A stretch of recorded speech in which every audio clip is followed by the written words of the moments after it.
আপনি তো যোগাযোগই করেন না এটা বারবার কেন একটু হদিস আমি তো বাকি জমি কইতে মানি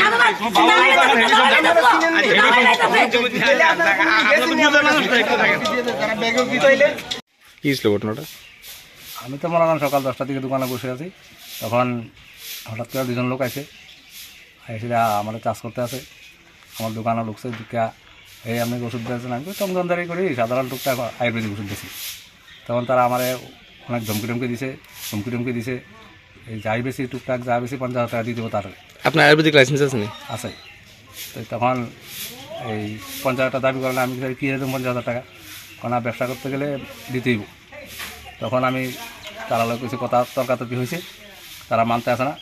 বাদ দিয়ে আমি বাজারের লোকজনে ডাকছি, আইসে তারপরে দেখলাম, খবর নিলাম যে সঞ্জয় দাস যে আছে তাইলে উদয়পুরে নাই, তাই আছে বিশাল করে।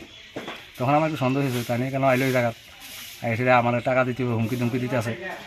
তখন দোকানদাররা বাজারের সবাই সমস্ত ব্যবসায়ীকে আইসে সেটা তার ঘর আমার ঘরে ঢুকছে, তখন কিছু জাপটা ফালাই দিয়ে তার তালা দেওয়া হয়েছে। তারপর পুলিশ টুলিশ আইসে খবর পাইয়া পুলিশ তাদের উদ্ধার করে লেগে গেছে।